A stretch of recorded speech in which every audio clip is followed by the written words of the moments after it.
क्या पाकिस्तान इंडिया पर nuclear attack launch कर सकता है पहलगाम कॉन्फ्लिक्ट के चलते?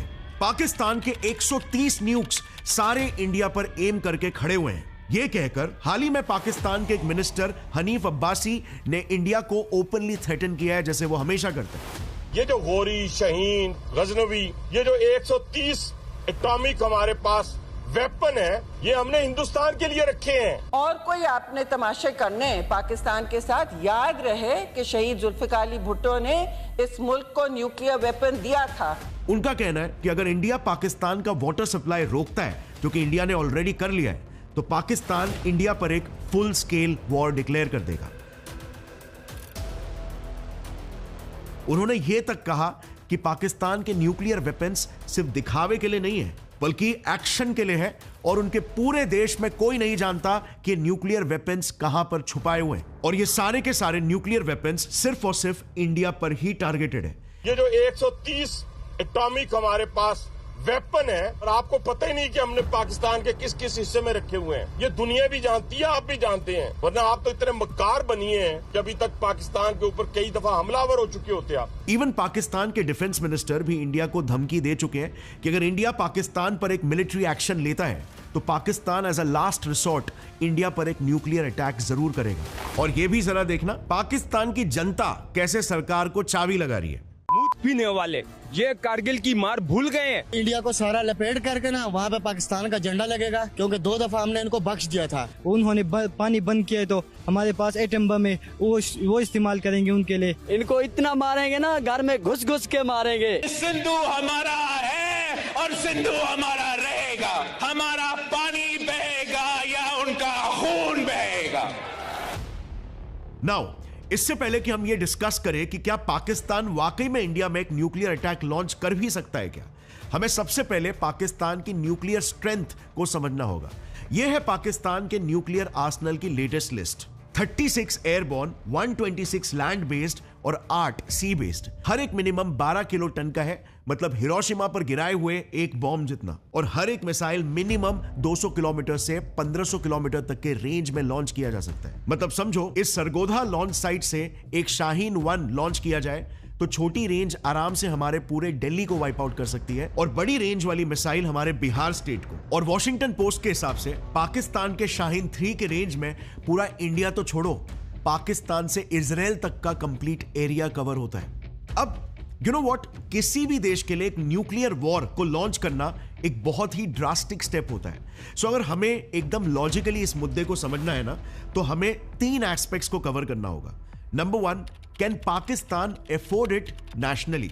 मतलब क्या पाकिस्तान के खुद के देश के हालत ऐसे हैं कि वो इंडिया पर एक न्यूक्लियर अटैक लॉन्च भी कर सकता है? Number 2, can Pakistan afford it internationally? Globally कौन से देश पाकिस्तान का इस न्यूक्लियर अटैक में साथ दे सकते हैं? And finally number 3, can Pakistan afford it legally? यानी कि न्यूक्लियर अटैक के पहले कौन से प्रोटोकॉल्स होते हैं, किन सिनेरियोज में एक न्यूक्लियर अटैक को लॉन्च किया जा सकता है? क्या लीगल एग्रीमेंट्स और जियोपॉलिटिकल प्रोटोकॉल्स के तहत पाकिस्तान इंडिया पर वाकई में एक न्यूक्लियर अटैक लॉन्च कर सकता है? Let's find out. 28 मई 1998 पाकिस्तान 6 सक्सेसफुल न्यूक्लियर टेस्ट करके विश्व का पहला इस्लामिक देश बन गया जिसके पास न्यूक्लियर वेपन्स आ चुके थे। मगर बहुत कम लोग ये जानते थे कि पाकिस्तान दुनिया की शायद इकलौती कंट्री होगी जिसने ये न्यूक्लियर बॉम्ब्स बिना पैसे लगाए, बिना ज्यादा कुछ मेहनत किए, पूरा का पूरा जुगाड़ से हासिल किए। 1971 में भारत से जंग बुरी तरह हारने के बाद 1974 में पाकिस्तान को एक और एक शॉक मिला, ऑपरेशन स्माइलिंग बुद्धा। भारत ने उसका पहला न्यूक्लियर टेस्ट कर लिया था। यह देखकर पाकिस्तान तिलमिला सा गया। उनके प्राइम मिनिस्टर जुल्फिकार अली भुट्टो ने ऐलान कर दिया कि चाहे पाकिस्तानियों को घास खाकर भी जिंदा रहना पड़े, लेकिन वो न्यूक्लियर वेपन बनाकर ही दिखाएंगे। पर पाकिस्तान वो अकेला देश नहीं था जिसे भारत के इस न्यूक्लियर टेस्ट से परेशानी हुई हो।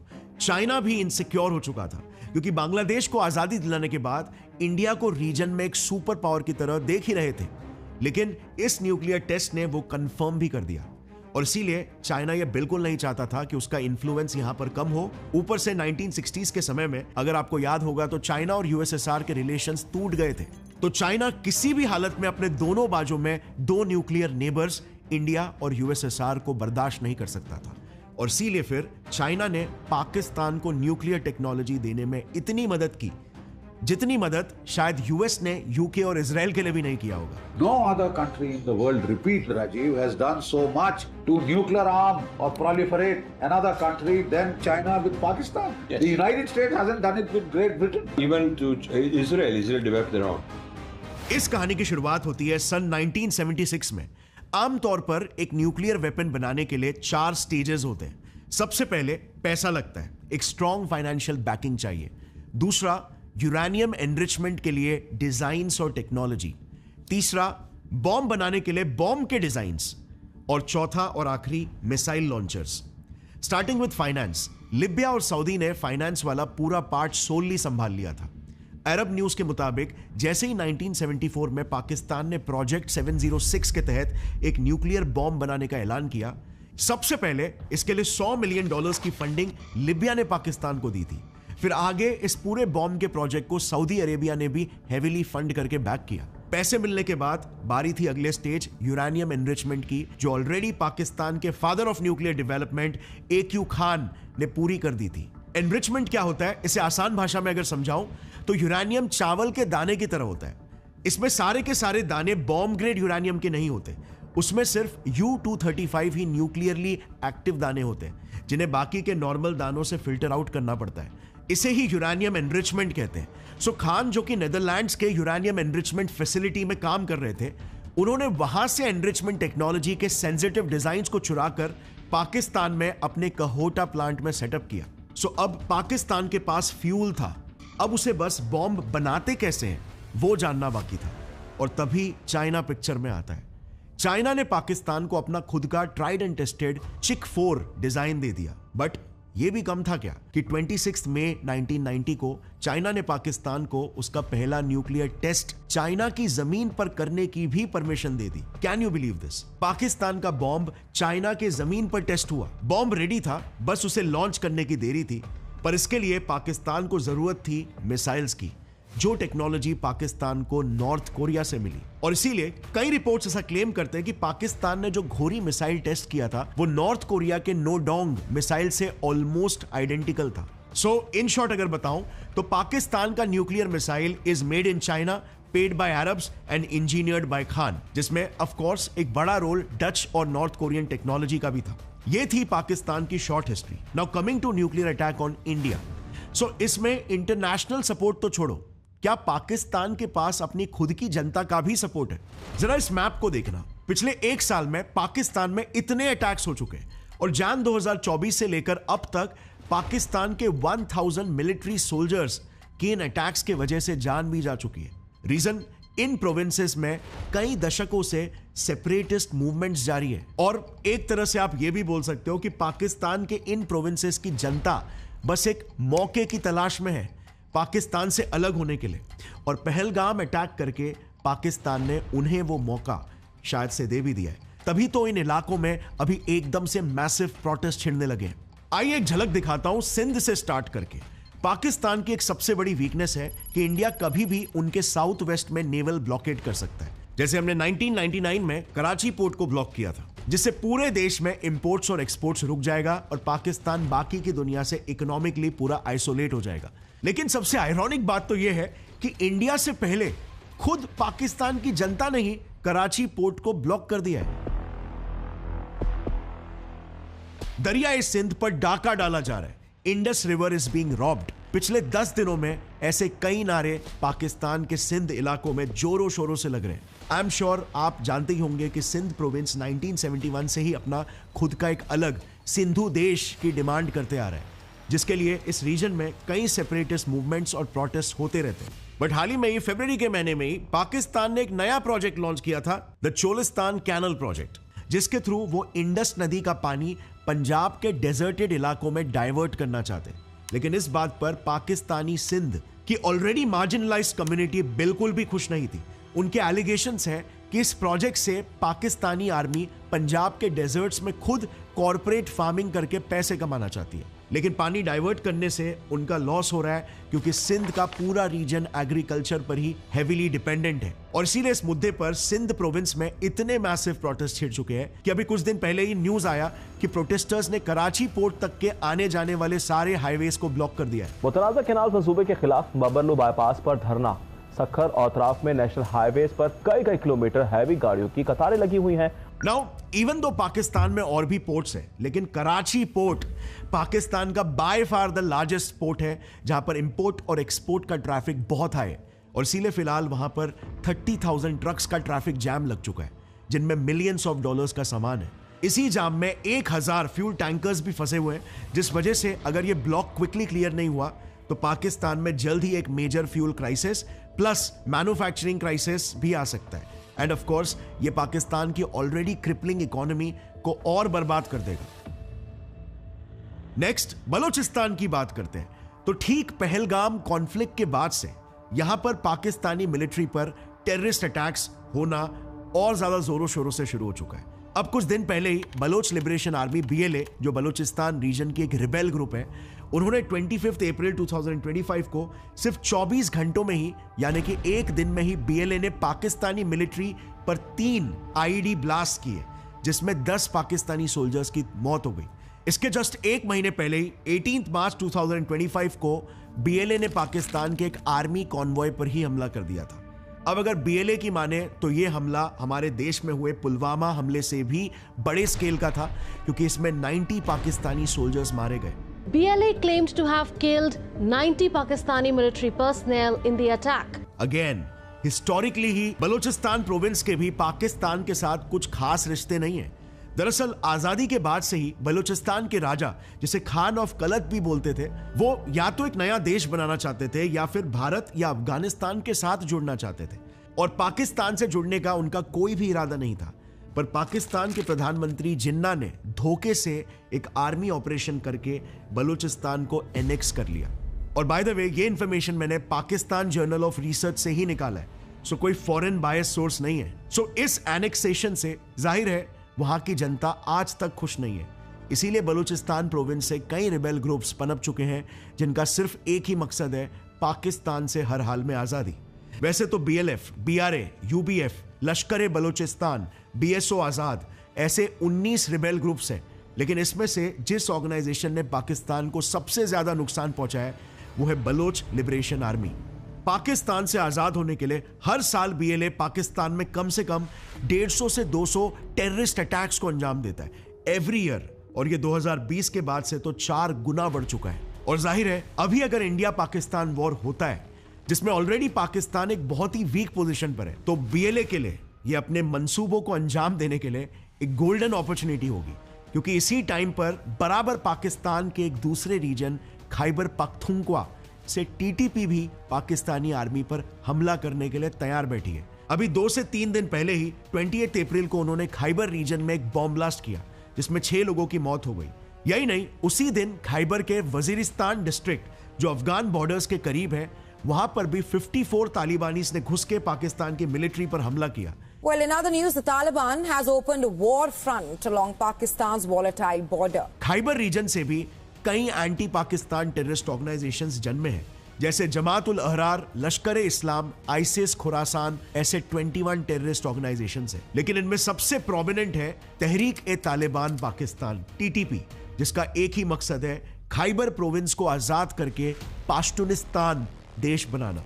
सो मान लो अगर आगे इंडिया पाकिस्तान के टेंशन्स बढ़ जाते हैं तो इस TTP ने भी बहती गंगा में हाथ धोना ही है। और अभी तो POK से ही 3-4 दिन पहले ही न्यूज आई है कि माइंस एंड मिनरल्स बिल को लेकर POK में हजारों की तादाद में लोग प्रोटेस्ट पर उतर आए हैं, क्योंकि जनता के एलिगेशन है कि पाकिस्तान कहने को तो POK को आजाद कश्मीर बोलता है, लेकिन वो इस बिल को लेकर POK के रिच मिनरल रिसोर्सेस को अपने फायदे के लिए यूज करना चाहता है। Thousands of people, it seems, coming together protesting against the Pakistani regime. So basically, internally Pakistan चारों तरफ से घिर चुका है। जितने भी पाकिस्तानी स्टेट्स हैं, सबके सब कॉन्फ्लिक्ट में, एंड इकोनॉमिकली उनकी क्या हालत है इस पर तो आई डोंट थिंक मुझे बात भी करनी चाहिए, बट फिर भी मैंने अपने इस वीडियो में उसे ऑलरेडी डिटेल में कवर किया है। जिसे आप चाहते हो तो इस वीडियो के बाद ऊपर आई बटन पर क्लिक करके चेकआउट कर सकते हो कि पाकिस्तान की at this very moment economically क्या हालत चल रही है। अब समझते ऑफिशियल लीगल प्रोटोकॉल्स के तहत क्या पाकिस्तान इंडिया पर एक न्यूक्लियर अटैक लॉन्च कर सकता है। सो इसमें इंडिया की तरफ से न्यूक्लियर वेपन्स कभी भी पहले यूज नहीं होंगे, क्योंकि इंडिया की सिंपल न्यूक्लियर पॉलिसी है, no first use of nuclear weapons policy. But god forbid अगर न्यूक्लियर वॉर होता है तो वो 100% पाकिस्तान के साइड से ही इनिशिएट होगा। तो सबसे पहले ये समझो कि इंडिया और पाकिस्तान दोनों भी उठ के न्यूक्लियर मिसाइल लॉन्च नहीं कर सकते। न्यूक्लियर मिसाइल छोड़ो, नॉर्मल मिसाइल टेस्ट के लिए भी दोनों देशों के बीच पूरे लीगल प्रोटोकॉल सेट है। इंडिया और पाकिस्तान दोनों देशों ने कई nuclear confidence building measures sign किए हुए हैं, जैसे ये सारे, जिनके तहत दोनों देशों को कुछ मेजर्स लेने होते हैं इंटरनेशनली दूसरे देशों को कॉन्फिडेंस में रखने के लिए। जैसे इस एग्रीमेंट के तहत दोनों देशों को हर साल 1 जनवरी को एक दूसरे को अपने न्यूक्लियर इंस्टॉलेशंस की लिस्ट देनी होती है, ताकि कोई भी कंट्री दूसरे के न्यूक्लियर फैसिलिटी पर अटैक ना करे। इस एग्रीमेंट के तहत दोनों भी देशों को अपने मेजर मिसाइल टेस्ट के बारे में पहले से ही नोटिफाई करना होता है, स्पेशली तब जब ये बॉर्डर के पास हो, जिससे कि सडन मिसअंडरस्टैंडिंग और पैनिक अवॉइड हो सके। आज तक इतने साल इंडिया पाकिस्तान के बीच रिलेशंस खराब रहे, पर इन प्रोटोकॉल्स को दोनों भी देशों ने बंद नहीं किया है, नॉर्मल टेस्ट मिसाइल लॉन्चेस के लिए भी। तो इस हिस्ट्री को कंसिडर करते हुए न्यूक्लियर मिसाइल्स ऐसे ही डायरेक्ट फायर करना काइंड ऑफ इम्पॉसिबल ही लग रहा है। अब कुछ लोग ऐसा सोच सकते हैं कि वो पाकिस्तान है और वॉर के समय में everything is fair for Pakistan. तो चलो उस पॉसिबिलिटी को भी एनालाइज करके देखते हैं। दुनिया के जितने भी न्यूक्लियर देश हैं ना, उन सभी देशों में से कोई भी ऐसे ही सीधा उठकर डायरेक्टली फायर नहीं कर सकता। इन सब की एक न्यूक्लियर कमांड अथॉरिटी होती है, जिसमें उस देश के टॉप ब्यूरोक्रेट्स, आर्मी चीफ्स और पॉलिटिशियंस होते हैं। सो इस कमिटी के अप्रूवल के बाद ही डिसीजन उस देश के पीएम के पास फाइनल अप्रूवल के लिए पहुंचता है। अब यहां पर एक इंटरेस्टिंग बात यह है कि हर देश के पीएम के पास कुछ सीक्रेट लॉन्च कोड्स होते हैं। इसे यूएस के केस से समझते हैं। जब प्रेसिडेंट शपथ लेता है तब उसे एक स्पेशल सूटकेस दिया जाता है, जिसे न्यूक्लियर फुटबॉल बोलते हैं। Donald Trump will be handed the nuclear codes today as defense leaders brief him about how to unleash America's nuclear weaponry on the world. इसमें टोटल 5 चीजें होती है। एक फोन जो डायरेक्टली उनके मिलिट्री कमांड सेंटर से जुड़ा होता है, फिर 3 बुक्स जिसमें एक मैनीला फोल्डर है जो लॉन्च प्रोसीजर्स को बताता है, ब्लैक बुक जिसमें प्री प्लान्ड साइट्स होती है, और तीसरी बुक क्लासिफाइड लॉन्च साइट्स की डिटेल्स की होती है, और आखिरी और सबसे इंपॉर्टेंट चीज इस बैग में होता है एक न्यूक्लियर बिस्किट। इसमें सारे सीक्रेट न्यूक्लियर कोड्स लिखे होते हैं। यह बैग इतनी इंपॉर्टेंट है कि इस बैग से एक हथकड़ी भी जुड़ी होती है, और प्रेसिडेंट का कॉन्वॉय इस बैग को हमेशा साथ में ही कैरी करता है। और जब सिचुएशन आ जाए, प्रेसिडेंट को उनके आर्मी चीफ को यह सीक्रेट न्यूक्लियर कोड देना होता है, और उसके बाद ही वेपन लॉन्च हो सकता है। सो ऑफिशियली अगर देखा जाए तो कुछ ऐसे प्रोटोकॉल्स हर कंट्री में फॉलो होने के बाद ही एक न्यूक्लियर अटैक इनिशिएट हो सकता है। लेकिन इंडिया और पाकिस्तान के केस में लॉन्च का थोड़ा सा अलग प्रोसीजर है। ऑफ कोर्स हाँ, पाकिस्तान को भी ढेर सारे अप्रूवल्स और चेन ऑफ कमांड्स को फॉलो करने की जरूरत है, जिसके बाद ही उन्हें न्यूक्लियर कोड्स मिलते हैं। पर इसके बावजूद भी वो तुरंत अटैक लॉन्च नहीं कर सकते। ये चार्ट जरा देखना, इसमें सिर्फ 5 countries, Russia, US, UK, France और चाइना को छोड़कर सबके न्यूक्लियर वेपन्स नॉन मेटेड है, इंक्लूडिंग इंडिया एंड पाकिस्तान के भी। अब नॉन मेटेड का मतलब बॉम्ब, मिसाइल और लॉन्च साइट, ये तीनों अलग अलग होते हैं। इसे पाकिस्तान के ही न्यूक्लियर एस्टैब्लिशमेंट के मैप से समझते हैं। इन केस इंडिया पर न्यूक्लियर अटैक करने का पाकिस्तान डिसीजन फाइनल कर भी लेता है, तो पाकिस्तान को इस डेरा गाजी न्यूक्लियर कॉम्प्लेक्स से बॉम्ब को यहां पर इतनी दूर तारानावा मिसाइल कॉम्प्लेक्स में असेंबल करने ले जाना पड़ेगा, और उसके बाद असेंबल्ड मिसाइल उन्हें इन मसरूर और शहबाज जैसे लॉन्च पैड्स पर ले जाना होगा। यह कोई मिनटों का काम नहीं होता है। इसमें बेसिकली पाकिस्तान को हैवी मूवमेंट करना पड़ेगा, और यही बात रिटायर्ड लेफ्टिनेंट जनरल सतीश दुआ जी ने भी बताई थी कि आज दुनिया सैटेलाइट्स के वेब से घिरी हुई है। तो जैसे ही पाकिस्तान का कोई भी कंट्रोवर्शियल मूवमेंट होता है तो वो पूरी दुनिया देखेगी और तुरंत पाकिस्तान के अगेंस्ट हो जाएगी, और उसे मैसिव इंटरनेशनल रिपरकशंस झेलने पड़ेंगे। आई हाईली डाउट इस मामले में उसके कुछ गिने चुने एलाइज भी उसका साथ देंगे, जैसे चाइना और टर्की। आप सोचो, एक सिंपल कन्वेंशनल वॉर से रशिया पर इतने सारे सैंक्शंस लग गए थे, जबकि रशिया एक ग्लोबल सुपर पावर है। प्लस चाइना भी उसे बैक कर रहा था। तो जरा सोचो, न्यूक्लियर मूवमेंट के लिए पाकिस्तान जैसी एक रोग कंट्री का दुनिया क्या हाल करेगी। When movement takes place, the world will pick it up. Sensors pick it up. Satellites pick it up. So there is a whole gamut. Nuclear rattling is different, but actually putting it into effect has different dimensions. और सच कहूं तो पाकिस्तान की economic condition को देखते हुए यार nuclear war तो छोड़ो, वो तो पहलगाम अटैक का इल्जाम भी खुद के सर पे नहीं लेना चाहता। इसके अलावा अगर हम CIA जैसे क्रेडिबल एजेंसीज के इन्वेस्टिगेशन के रिपोर्ट को भी देखें तो अभी रिसेंटली 6 से 7 दिन पहले ही यूएस ने भी लेट 1990s का अपना एक सीक्रेट CIA डॉक्यूमेंट डीक्लासिफाई किया था। उसमें भी उन्होंने लिखा था कि तभी भी इंडिया और पाकिस्तान के बीच न्यूक्लियर वॉर होने के सिर्फ 20% के चांसेस थे, जब पाकिस्तान की इकोनॉमिक कंडीशन अभी से तो बेहतर ही हुआ करती थी और तभी इन दोनों देशों के बीच में लेजिट ऑफिशियल वॉर्स चल रहे थे। इनफैक्ट अभी 2016 में उरी सर्जिकल स्ट्राइक और 2019 में बालाकोट एयर स्ट्राइक में भी तो इंडिया ने पाकिस्तान में घुस के हमला किया था। तभी भी तो उनके पास मौका था, पर न्यूक्लियर अटैक तो छोड़ो, उन्होंने काउंटर अटैक तक नहीं किया। एक्चुअली आज सभी ये बात ऑलमोस्ट जान ही चुके हैं कि पाकिस्तानी गवर्नमेंट और आर्मी बस उनके देश के इकोनॉमिक कोलैप्स और उनके आर्मी के रोजमर्रा के करप्शन को छुपाने के लिए ये सब अटैक्स करवाते रहती है। अभी पाकिस्तान के एक सीनियर जर्नलिस्ट, जिनको उनके बड़े मिनिस्टर्स तक सोशल मीडिया पर फॉलो करते हैं, सोशल मीडिया पर आदिल के 16 लाख फॉलोअर्स हैं। PPP के प्रमुख और सरकार के हिस्सेदार बिलावल भुट्टो जरदारी भी आदिल को फॉलो करते हैं। उन्होंने बताया कि ये पूरा Pahalgam attack Pakistani army chief Asim Munir के द्वारा करवाया गया था, क्योंकि वो उस पर चल रहे केसेस का ध्यान डाइवर्ट करना चाहता था। पाकिस्तान के सेना प्रमुख आसिम मुनीर के इशारे पर ही पहलगाम में आतंकी हमला हुआ है। ये खुलासा किसी और ने नहीं बल्कि पाकिस्तान के ही वरिष्ठ पत्रकार आदिल राजा ने की है। आदिल राजा ने पाकिस्तान के खुफिया सूत्रों के हवाले से कहा है कि आसिम ने जानबूझकर पहलगाम में हमला कराया है, जिससे उसके खिलाफ चल रहे मामले को शांत किया जा सके। और टू बी ऑनेस्ट, और मुझे कहते हुए भी ये बुरा लगता है कि उनकी जनता भी इस जाल में फंस रही है। ये लोग इकोनॉमी छोड़कर भारत से जंग लड़ने चल रहे हैं। ढूंढ ढूंढ के निकाल के मारेंगे फिर कि हम भी पाकिस्तानी हैं। दिल्ली की गेट पे जाके पाकिस्तान का झंडा लगा। पिछली बार हमने इनको चाय पिलाई, इस बार रोटी बिस्किट सब के साथ खिला के वापस दांत तोड़ के वापस भेजेंगे हमें। पर कोई भी सरकार से ये सवाल नहीं उठाता कि उनका पिछला आर्मी चीफ बाजवा अचानक से टर्म खत्म होते ही बिलियनर कैसे बन गया भाई, जबकि उनका देश तो ऑलमोस्ट हर साल हाथ पैर जोड़कर IMF से लोन लेते रहता है। और इसीलिए हाई चांस है कि पूरा पहलगाम अटैक इंटरनल डिसेबिलिटीज को मास्क करने के लिए, को छुपाने के लिए सेल्फिशली मोटिवेटेड मूव था। बट इन एनी केस एक full fledged nuclear war seems extremely unlikely. और रही बात इंडिया की, तो कल ही PM ने मिलिट्री को फ्री हैंड दे दिया है कि मिलिट्री ही मोड, टारगेट और टाइमिंग खुद ही डिसाइड करेगी और खुद ही पाकिस्तान पर जल्द से जल्द एक काउंटर अटैक लॉन्च करेगी। लेकिन इस अटैक का मोड क्या होगा? Air strike, surgical strike, unknown gunman killings या full scale war? This only time can tell. But पता नहीं क्यों मुझे एक स्ट्रॉन्ग फीलिंग आ रही है कि एक डिसेंट परसेंटेज चांस है कि शायद POK पर कुछ एक्शन हो सकता है। If not this, then I strongly feel कि यार ये पाकिस्तानी आकाओं पर कुछ एक्शन लेना चाहिए।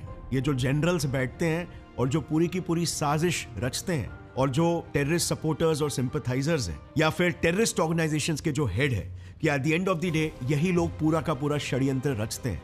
और US ने भी ऐसे ही बदला निकाला था। खैर, सरकार जो भी एक्शन ले, बट आज हर इंडियन इसका बेसब्री से इंतजार कर रहा है, क्योंकि अब भारत बदल चुका है। ये नया भारत कड़ी निंदा वाला भारत नहीं है, बल्कि कड़ी कार्रवाई वाला देश बन चुका है। ये नया भारत सब्र करने वाला देश नहीं, बल्कि सबक सिखाने वाला देश बन चुका है। जय हिंद।